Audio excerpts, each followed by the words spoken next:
Eu e minha família ficamos imóveis, somente ouvindo o som que a criatura emitia do lado de fora da casa. Aquele ser parecia saber que estávamos dentro da casa, pois de certa forma, bem ao lado da parede que eu e minha mãe estávamos, conseguíamos ouvir aquele ser respirar e também o som de seus grunhidos, que pareciam se misturar com a saliva que escorria de sua boca. Nossa casa também foi tomada por um odor pútrido, que mais parecia o cheiro de um animal que já se encontrava em decomposição há um bom tempo. Foi então no momento em que o que estava ao redor acabou passando pela janela da sala. E foi neste momento que acabamos vendo que a criatura andava em pé como uma pessoa. De certa forma, aquele ser andava encurvado para a frente e com a sua cabeça erguida, aquele ser parecia andar cheirando o ar.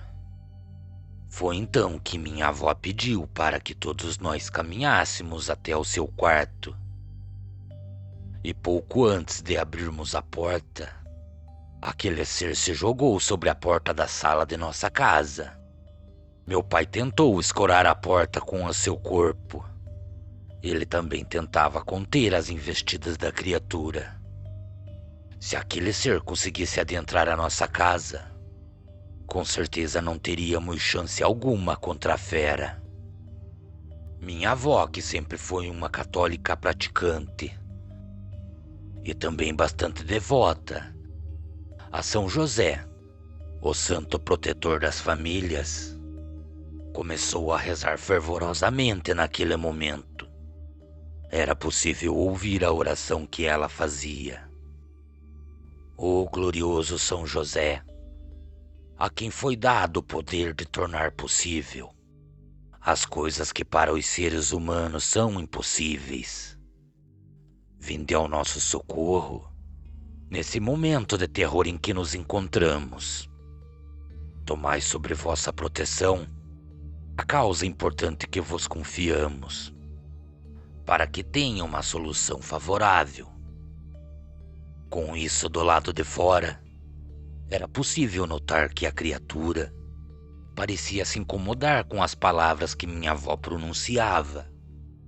Então aquele ser passou a gritar por toda a extensão do terreno de nossa casa. E pouco a pouco, aquele ser foi se afastando. Era possível notar que seus gritos foram sumindo ao longe. E passado alguns minutos, tudo tornou a ficar em silêncio. Minha mãe, muito preocupada, não deixou meus amigos retornarem para suas casas.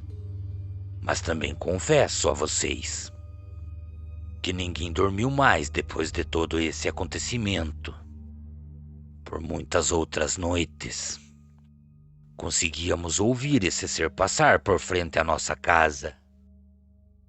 E toda vez que isso acontecia, também era possível ouvir uma grande comitiva de cachorros que acompanhava a criatura e tentavam afugentá-la para longe. Então, depois de um bom tempo já ter se passado e aquela besta já não ser mais ouvida rondando pelas ruas, todos nós já tínhamos passado a acreditar que nunca mais ouviríamos rumores de pessoas que avistaram aquele ser. Então, quando foi um final de tarde, depois de meu pai ter vencido mais um dia de trabalho, ele vinha para nossa casa em sua bicicleta.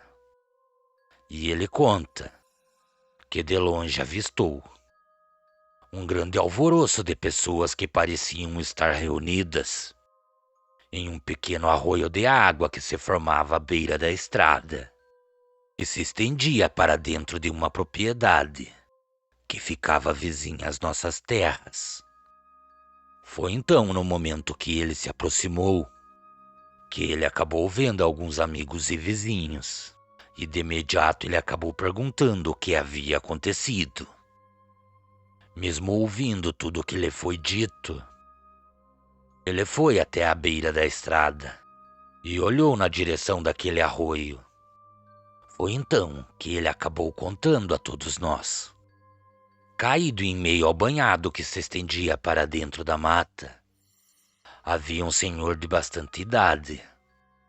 Este senhor estava com o seu corpo cravejado por balas, e que pelos rastros que deixou por todo o capão de mato amassado que tinha ao redor, ele deve ter se arrastado para aquele lugar, e ali ele morreu. Então, depois de eu perguntar como era esse senhor, eu tive a certeza que o homem que estava morto no caminho que meu pai fazia era o mesmo que estava à nossa espreita durante o dia, enquanto andávamos pela linha férrea em direção ao rio.